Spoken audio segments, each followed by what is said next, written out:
Que ahora ustedes lo conocen, es un ideólogo, es escritor, además politólogo, es fundador de Fundación Libre, está con nosotros, uno de los, diríamos, ideólogos, ¿por qué no?, de las ideas que propone el presidente Milei y de la Fundación Faro. ¿Qué tal, Agustín? ¿Cómo va?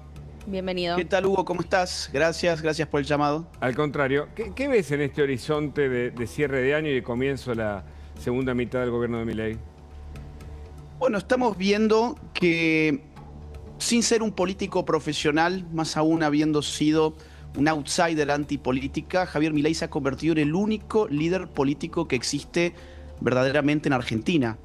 Y esto es realmente impresionante. Creo que si uno lo hubiese dicho hace 2 años, hubiésemos creído que era una broma incluso hasta de mal gusto. Es decir, el líder antipolítico se convierte en el único líder político del país. Lo que ha generado Milei es una ruptura total y completa del sistema establecido durante las últimas décadas en Argentina. Lo ha roto por completo. En el buen sentido para aquellos que nos oponíamos a ese sistema, por supuesto, y en el mal sentido para aquellos que sacaban ventajas y privilegios del mismo. En términos económicos, por ejemplo, rompió la idea de que el Estado estaba habilitado para gastar lo que le viniera en gana, aún a costa de imprimir papel moneda, generando inflación, aún en costa de endeudar a los argentinos y aún a costa de incrementar impuestos.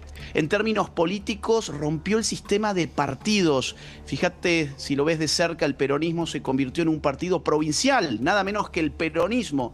Quedó recluido a la provincia de Buenos Aires y algunas otras provincias menores de la Argentina.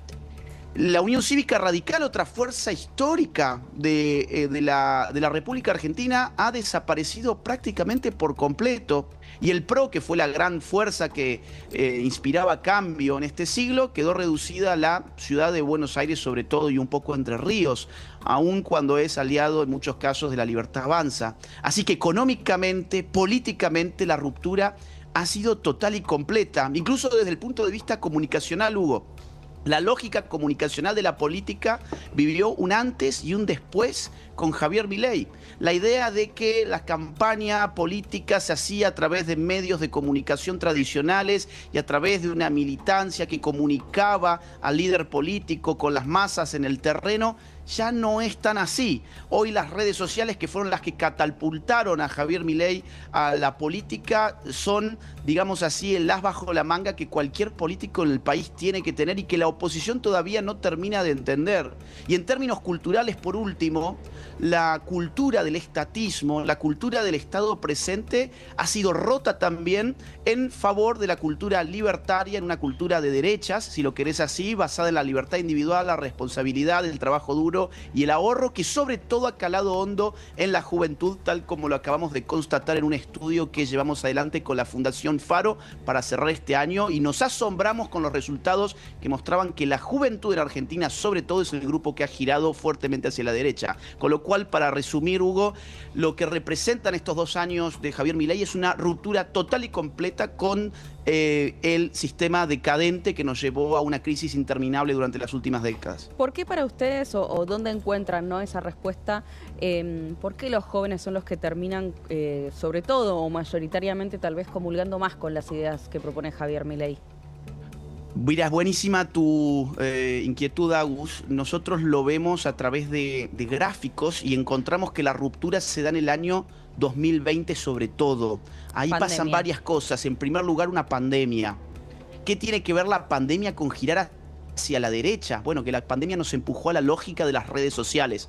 Hasta entonces, los jóvenes se formaban políticamente, sobre todo en la escuela, en la universidad, en el contacto con los medios tradicionales. A partir del 2020, todo ese mundo se desplazó fundamentalmente hacia la lógica de las redes sociales, y en las redes sociales era el único lugar donde la derecha era relativamente fuerte. ¿Por qué era fuerte? Porque estaba excluida de facto de todos los otros ámbitos. Nosotros no teníamos presencia ni en las escuelas, ni en las universidades, ni en los medios de la cultura oficial, ni en la prensa tampoco, con lo cual nuestro premio consuelo al final fue el mejor de todos, que fue las redes sociales. Adicionalmente, en el año 2022, Elon Musk compra Twitter, lo transforma en X, cambia las reglas de lo que se puede decir en las redes sociales, y con la victoria de Donald Trump en el año 2024, todas las otras redes sociales le siguen al formato Elon Musk, liberan la comunicación política de las redes sociales, admitiendo que estaba siendo brutalmente censurada con un sesgo izquierdizante. Esto lo va a hacer, por ejemplo, Mark Zuckerberg en un video que se hizo público acusando a la administración demócrata anterior de censura y mucha presión para con la empresa Facebook, Meta. Entonces empezaste a ver una libertad que no existía antes. Te pongo un ejemplo: el Gordo Dan venía de ser censurado sistemáticamente. El Gordo Dan debe haber tenido por lo menos 20 cuentas distintas de Twitter, cuando era Twitter, no X. Debe haber tenido 10 cuentas distintas de Instagram. En mi caso, por ejemplo, yo tuve problemas legales con Meta porque me censuraban Instagram todo el tiempo, y a partir del año 2024 eso dejó de acontecer. Este fenómeno, Agustina, que te estoy señalando, no es solo de la Argentina. Así se explica, por ejemplo, la reciente victoria de Kast en Chile. Así se explica la irrupción fenomenal que ha tenido Vox en España en las últimas elecciones en Extremadura. También el triunfo de Trump tuvo gran apoyo de la juventud.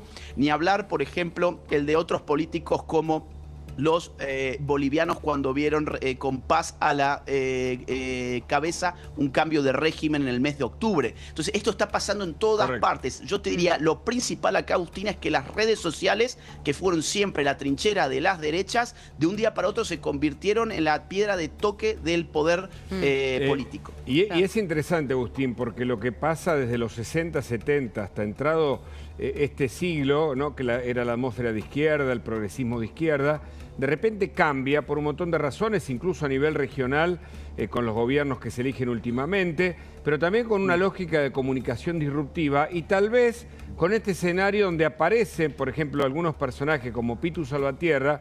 Quiero que veamos un informe que hizo Luis Gasulla a propósito, para preguntarte la opinión sobre todo de la matriz cultural que vos describís. A ver.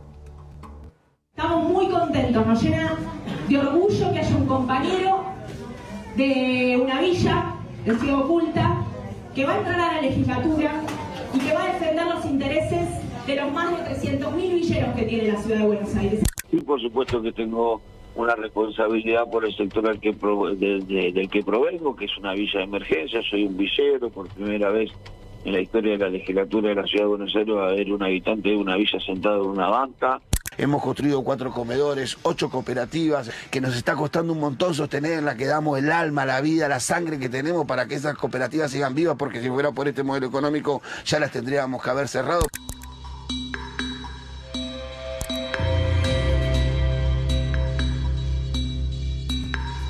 ¿Sabes a quién estaba buscando? A Pitu Salvatierra. No, no se cuenta. Él no trabaja más acá. ¿No trabaja más? No. ¿Hace mucho? Sí. ¿Mucho tiempo? Este es el comedor del Pitu, ¿no? Sí. ¿Pero no está el Pitu? No. ¿Y quién está? ¿No La lo maneja Débora, más? pero tampoco no se encuentra en este momento. Ah, Débora. Sí. Porque tenía 8 comedores y 6 cooperativas, una cosa así. No. El único comedor que nosotros sabemos que tiene él es este. Pero él ahora no está en este momento. Y ni la dueña, la jefa. Y el Pitu hace mucho que no está en el comedor. Sí. Claro, bueno, tenés que ir derecho. ¿Esa calle? El comedor está en el fondo. Estuve al lado de Subiría. Estuve en el comedor y no estaba. Me dicen de que no está desde hace un año. Claro, él no está su mujer. Claro, exactamente. Débora. Sí, claro. Débora. Pero acá figura la cooperativa 8 de diciembre. No, ellos te ponen para ponerle una suposición. Me compré un televisor y vos me lo venís a entregar, yo pongo esta dirección. Me llamás por teléfono, que vivo allá, vos no vas a entrar hasta allá. Okay. Entonces todos piden de referencia, ponen esta. ¿Entendés? ¿Lo conocen a Salvatierra? Sí. Pero se separó de la mujer y después se fue. ¿No está más en la villa? No está más en la villa. No está más en la villa. Lisandro de la Torre 1869, aquí en estos monoblocks, en el barrio de Mataderos, ciudad de Buenos Aires, inscribía y facturaba Alejandro Pitu Salvatierra al Ministerio de Desarrollo y Hábitat de la ciudad de Buenos Aires en los tiempos de Horacio Rodríguez Larreta. Pero acá también, varios de sus familiares inscribieron una cooperativa. Hola. Alejandro Pitu Salvatierra lo estaba buscando. No vive acá. ¿No vive más acá? ¿Pero vivió acá antes? Sí, de chiquito. De chiquito. ¿Y vos sos familiar? Soy el sobrino. ¿Y hace cuánto que no vive más acá? Y más de 10 años. Se fue a vivir hace un tiempo a la villa y después de la villa se fue para el interior y después se fue ahí. Ahora no está más en la villa. No, ya no vive más acá. Villa Madero, Partido de la Matanza. Del otro lado de esta cuadra está la avenida General Paz.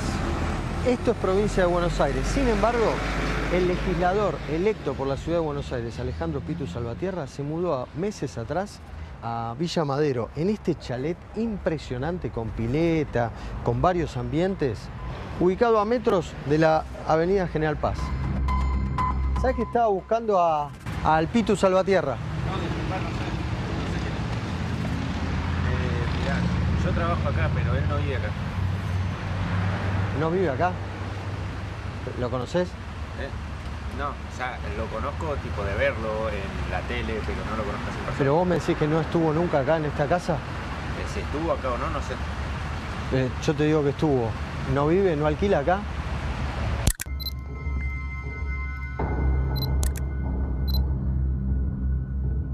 Mira, siéndote sincero, te voy a decir las cosas tal y como son. Él acá no está. Y vive legalmente allá porque él es dueño allá. ¿Allá dónde? ¿En la villa? Claro. Él es dueño. ¿En el comedor? Claro. No es dueño del comedor, pero es dueño de una casa cerca del comedor, del Zoom. Sí, vos sabés. Sí. Pero ahí no lo encontré por ningún lado. No, me dicen que vive acá. ¿Sabes lo que pasa? Él no está allá porque él se separó de su exmujer. Sí. Se separó de su exmujer y su exmujer lo mandó a freír churros, básicamente. ¿Y acá que vive? ¿Con la novia? No. Bueno, viene de vez en cuando.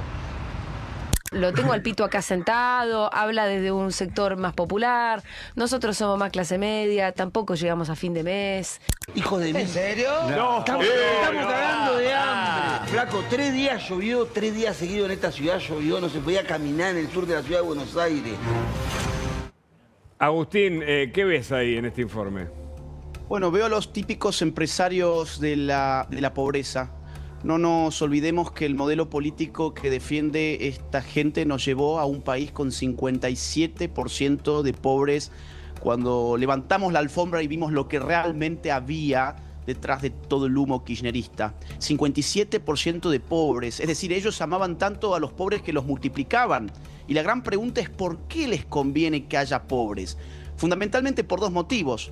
Por un lado, porque son sus clientes fundamentales. ¿Qué le venden a ellos al pobre? Políticas públicas. Y cada política pública fue durante el kirchnerismo una excusa para la corrupción. Cuanto más pobres habían, más Estado presente. Cuanto más Estado presente, más caja. Cuanto más caja, más dinero para ellos, para que terminen viviendo en ese tipo de casas y dándose los lujos que ya todos bien le conocemos. Y en segundo lugar, Hugo, porque la pobreza es un estado de penuria que se presta a la manipulación política. El pobre es un indefenso frente a las ratas de los políticos que les terminan manipulando a su antojo para perpetuarse en el poder, tratándolo no como seres humanos, sino como cosas. Ellos siempre han visto a los pobres como seres humanos de inferior calidad. Ellos no han visto dignidad en la pobreza. Ellos cada vez que sacralizaban la pobreza era para mantenerlos en ella. Por eso empieza el informe, que me pareció fenomenal, a este sujeto Pitu, tirando su currículum, y su currículum era ser villero, como si ser villero fuese una condición sacra para la política. Al contrario, la cultura del villero es la que tenemos que erradicar de la Argentina. Todo ser humano es digno ontológicamente, pero no toda condición de vida es conveniente. Nosotros equivocamos ambos conceptos y terminamos dignificando una condición de vida que no debemos promover. Lo que debemos promover son las políticas para que esa gente pueda vivir conforme al bienestar que merece, y eso es lo que el kirchnerismo nunca hizo, porque nunca le convino sacar a esa gente de la pobreza. Cosa que durante Milei, hay que dar el dato, la pobreza bajó al 31% en solo solo 2 años, de 57% a 31% en solo 2 años. Los libertarios no queremos pobreza, amamos a los pobres, como los amamos, no los multiplicamos, queremos sacarlos de la pobreza y eso es lo que se ha estado haciendo en estos 2 años.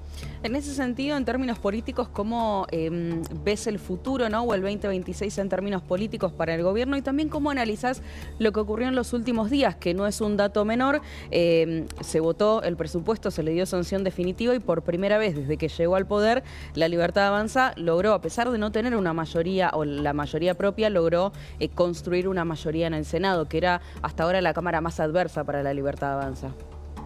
Mirá, yo te diría, Agustina, de que todo el sistema público ha sido adverso en estos 2 años y eso es algo que todavía no llegamos a dimensionar. Todo lo que hizo Milei en 2 años, que fue muchísimo, la cantidad de reformas estructurales se cuentan de a cientos. Milei siempre habla de que incluso la cantidad de reformas que han logrado hasta ahora incluso superan a las reformas de la década del 90. Esa cantidad astronómica de reformas lo hizo con un mínimo de poder. Fíjate, Milei no tiene un solo gobernador. No ha tenido intendentes, salvo el intendente de 3 de febrero que finalmente pasó a La Libertad Avanza, pero no era original de La Libertad Avanza. No ha tenido jueces, no ha puesto jueces. Ha tenido apenas un puñadito de representación legislativa, 9% en el Senado, 15% en la Cámara Baja, y con tan poco ha hecho demasiado. O sea que la pregunta es buenísima porque la pregunta es, ¿qué se puede esperar ahora donde Milei ya no tiene un puñadito de senadores, sino que tiene 21, y donde no tiene un 15% de representación en diputados, sino que tiene, si no me fallan las cuentas, 96 diputados? Ahora ya no solamente puede espantar el fantasma de un juicio político, que ya no corre más, y acordate, en estos últimos 2 años, cada 3 meses volvía a surgir la hipótesis de que se venía un juicio político. Puede, por ejemplo, no solo ahora sostener un veto, sino impulsar las propias reformas de segunda generación del programa libertario, que es lo que empezamos a ver ahora mismo. Entonces, ¿qué significa esta aprobación del presupuesto? Significa previsibilidad, significa legitimidad para el ajuste fiscal, que en otro momento se podría haber acusado de que simplemente estaba licuando las partidas en virtud del proceso inflacionario. Pero ahora que ya está establecido en un presupuesto 2026 que ha sido convalidado por el Poder Legislativo, está claro que el programa económico de Milei, cuyo punto fundamental se llama equilibrio fiscal, está revestido de toda la legitimidad republicana que necesitaba. Así que es un hito muy, muy importante. Agustín, me gustaría invitarte a ver este pequeño informe que habla de un tema que también siempre estuvo muy presente en los últimos años, décadas, en la política, que tiene que ver con las promesas incumplidas, particularmente con un tema muy sensible como es la salud, en este caso en Villa Gesell. Mira.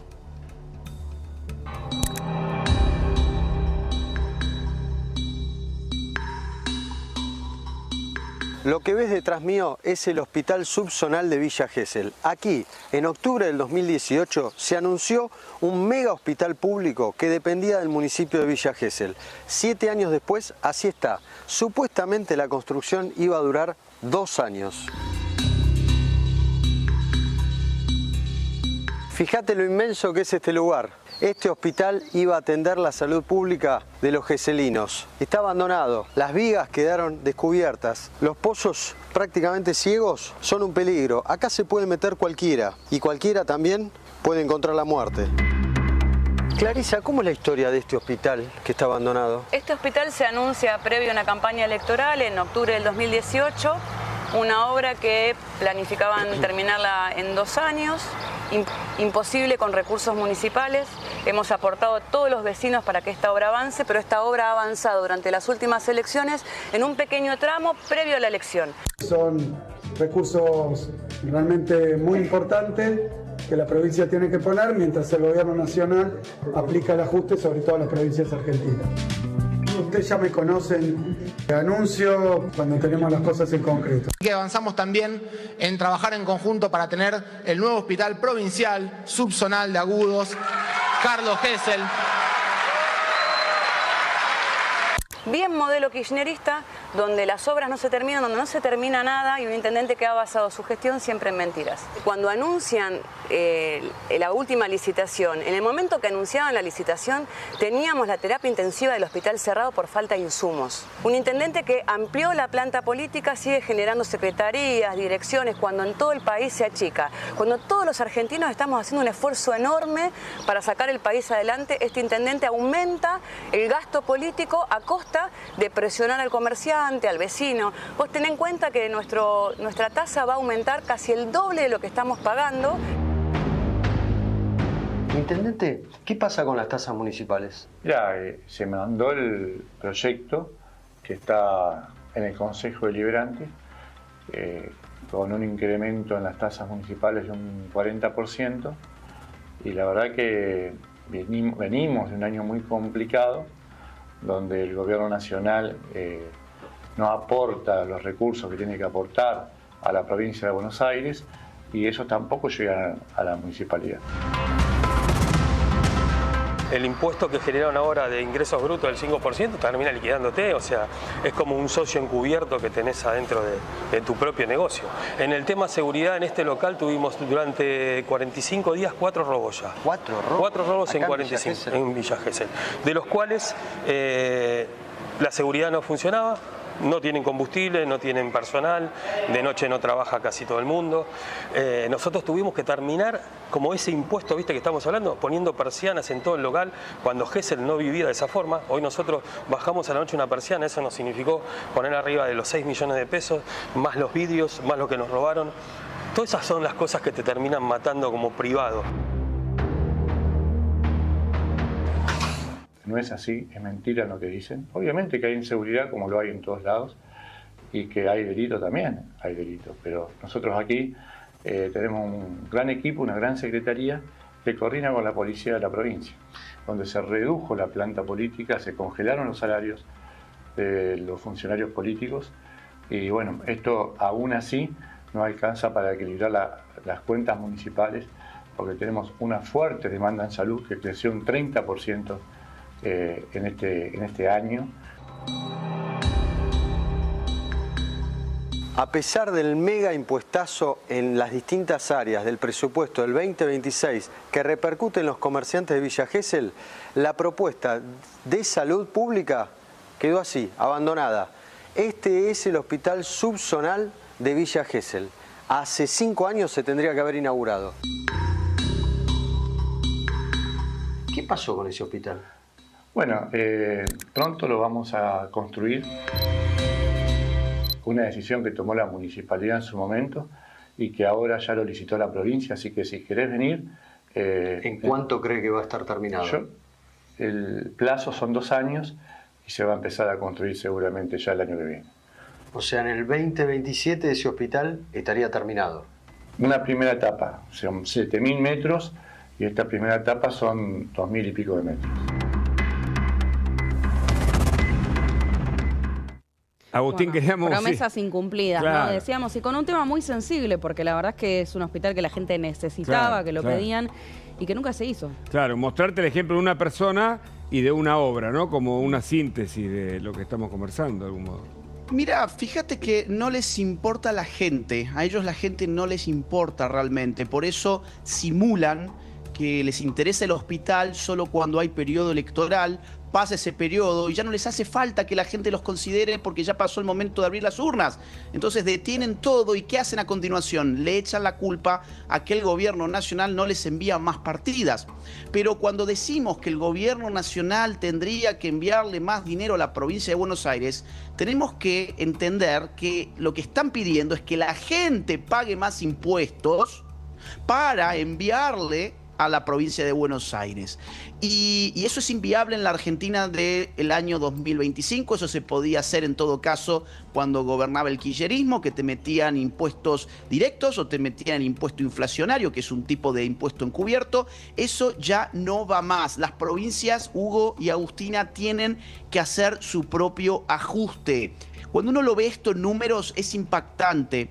El tamaño del Estado en términos de gasto sobre PBI en la Argentina del año 2023 rondaba el 40%. ¿Esto qué significa? Que el 40% del Producto Interno Bruto se gastaba en funciones estatales, en el sector público. En el año 2025 eso ha sido reducido al 31%. Pero la inmensa mayoría de ese porcentaje tiene que ver con los ajustes del Estado nacional, no con las provincias y no con los municipios. Claro, ¿por qué no con las provincias y no con los municipios? Porque la Libertad Avanza es un proyecto político nuevo, es un partido político flamante que no tiene todavía gobernadores, ni alcaldes, ni intendentes, quiero decir.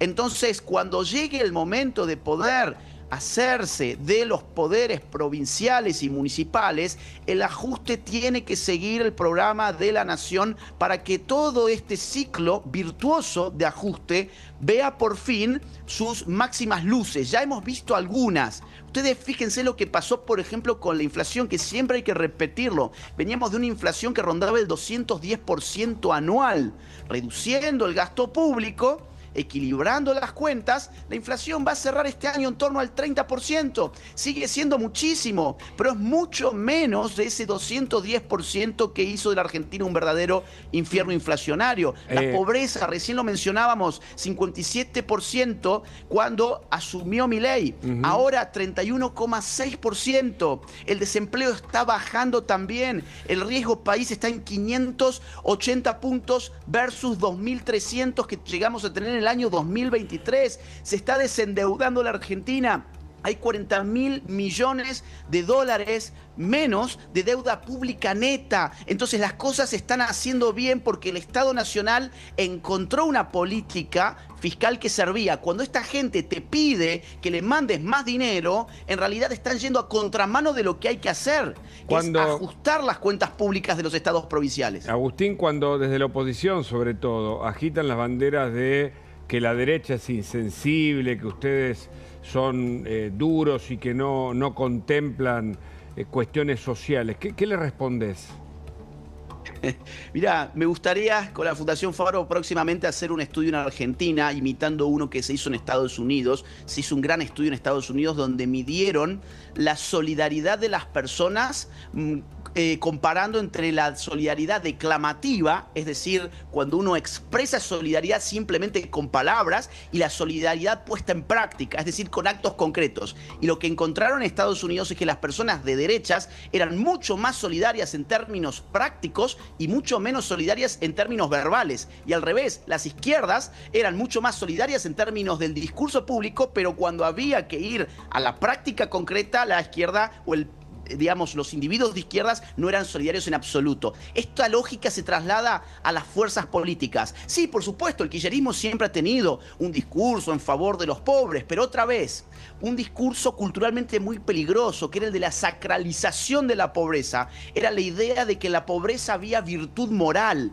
Esto es muy rusoniano. Esto más aún es muy a lo Robespierre, es muy Revolución Francesa. El pobre es la virtud y por lo tanto el pobre tiene que ser el soberano. No, en realidad nadie quiere ser pobre. Tenemos que conseguir políticas que funcionen para sacar a las personas de la pobreza y no para que los pobres se multipliquen. Durante el kirchnerismo, objetivamente, esto está medido, el pobre se multiplicó en la Argentina. Durante el mileísmo, esto también está siendo medido, el pobre dejó de ser pobre, por lo menos en una medida impresionante que va del 57% al 31%. Entonces, al final del día, Hugo, una cosa es el discurso público y otra cosa son los actos concretos. En los actos concretos, la Libertad Avanza está sacando a los argentinos de la pobreza.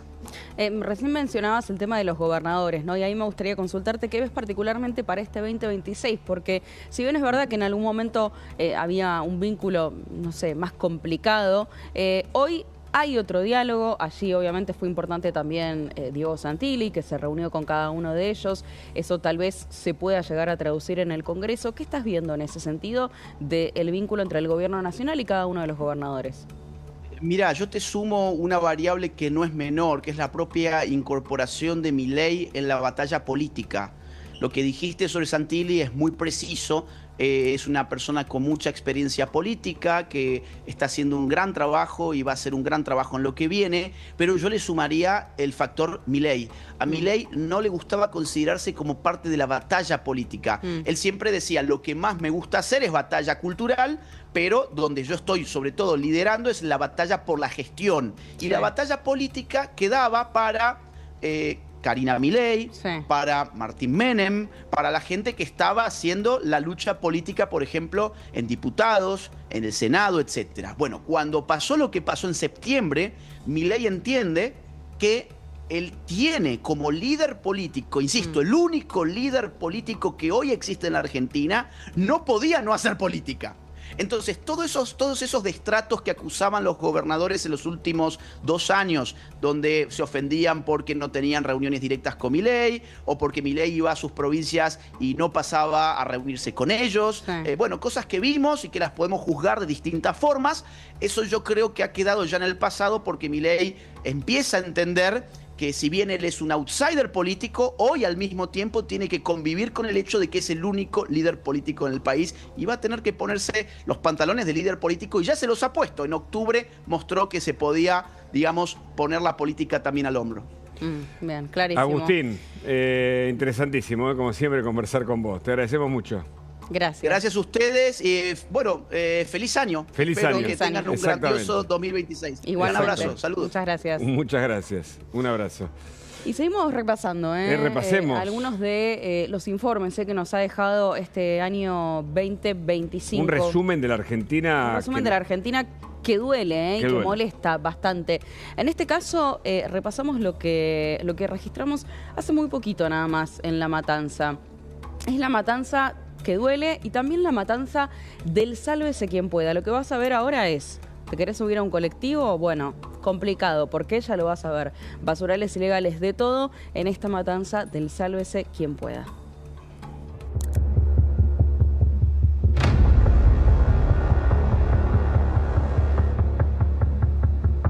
Esto es sálvese quien pueda. Los vecinos tienen que caminar por esta oscuridad. Ahora, la única luz que llega es la de una empresa que hay al lado. Porque luz pública, la del tendido eléctrico acá, no existe. Esto es el ingreso al barrio José Hernández. Un ingreso que se convirtió en una boca de lobo. Tanto así que, de hecho, ya ni los colectivos pasan. Ustedes, chicas, se tomaban el colectivo y se bajaban en este mismo lugar. Sí. ¿Ya no pasa más por acá? No.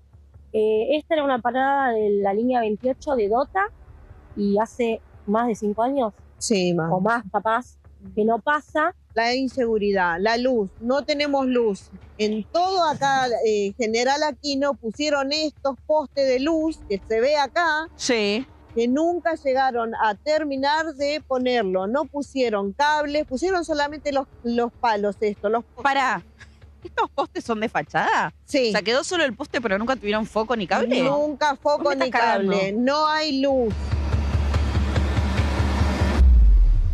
Pero acá estamos abandonados. Claro, pero además vos te bajás del colectivo, llegás de laburar cansado y tenés que caminar más porque acá no pasan por la inseguridad y porque no mantienen la calle. No, tuvo que cambiar el recorrido a las 2 líneas, el 28 y el 298. Una vergüenza. Tuvo que pasar, Nosotros veníamos caminando recién por Aquino, que es el ingreso al barrio. Doblamos, esto es el Tala, y acá hay todavía menos luz. Si vos mirás alrededor, no hay una sola luminaria municipal. Y de hecho, si hablamos de inseguridad, el corolario está acá, fíjate. En el medio de otro basural a cielo abierto, de tantos de los que hay en La Matanza, un auto robado, quemado. El auto robado, quemado acá. Y si apagamos la luz, nada de luz. Lo único que nos ilumina a nosotros en este momento es algún auto que viene allá, al fondo.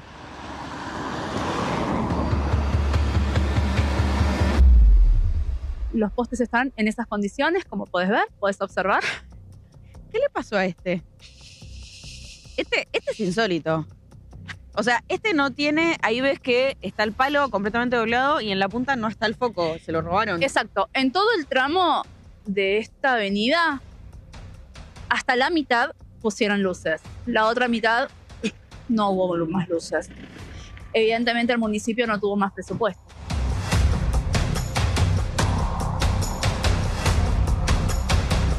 Y acá de repente se hace la luz. ¿Pero por qué se hace la luz? Por la basura que en este momento se está incendiando, quemando ilegalmente, obviamente. Te preguntás por qué la gente no quiere caminar por acá. Bueno, se siguen sumando los motivos.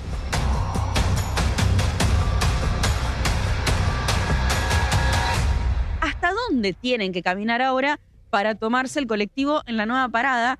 Es acá donde justamente ya hay gente esperando. ¿Cómo les afectó el cambio de la parada? Y ahora tenemos que caminar más cuadras. De hecho, bueno, yo salgo muy temprano para ir a trabajar. Ahora en invierno es todo oscuro. Y como te decía, con miedo, porque estamos aquí al lado de un basural. No solamente por la inseguridad, porque hay muchos robos últimamente, sino también las ratas. ¿Este basural está hace mucho tiempo acá? Y ya sí, ya hace 3 años. Porque hoy, te digo, está limpio. ¿Esta es su casa? Sí, esa es mi casa. Justo enfrente de a la parada y al basural. Sí. ¿Y cómo es vivir acá en esta esquina? Acá lo podemos apreciar como vivimos. ¿Vos hace cuánto vivís acá? 30 años. ¿Y el barrio mejoró o empeoró? Empeoró. Esto era hermoso, este barrio.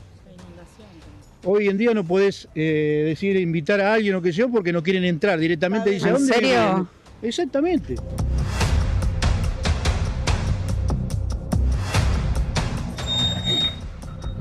Gracias. Hola. Hasta las 10 de la noche pasa el último colectivo acá en el barrio. Porque después por seguridad no se meten. No, por seguridad no vuelven a entrar. Claro. Me pasó que venía de trabajar a la madrugada y no tenía colectivo, así que me venía caminando desde el Coto hasta acá, hasta el barrio. ¿Cuánto es más o menos eso de distancia? 20 cuadras. Ah, es un montón. Es un montón, sí. A las 12, 1, 2 de la mañana, porque el último colectivo entra a las 10 con suerte. No tenés colectivo, no entra el Didi, no entra el Uber, no entra nadie, porque son las 2. ¿Te da miedo a veces salir a laburar pensando en que Todos los días, porque no sabes si volvés a tu casa. no sabes si volvés a tu casa? ¿Así lo sentís? Sí, porque no tenés ninguna garantía. Ni tanto de la empresa, ni del municipio, ni de la policía, de ningún tipo de garantía. Totalmente. Esto es sálvese quien pueda. Esto es sálvese quien pueda. Sálvese quien pueda es un título que no inventamos nosotros, dijo, ¿no? Es lo que dicen qué los bárbaro. vecinos. Es tremendo. Tremendo. Simplemente, a ver, vivir en algunas zonas de La Matanza es tan difícil que el simple hecho de que te cambien una parada de colectivo te cambia la vida entera. ¿Por qué?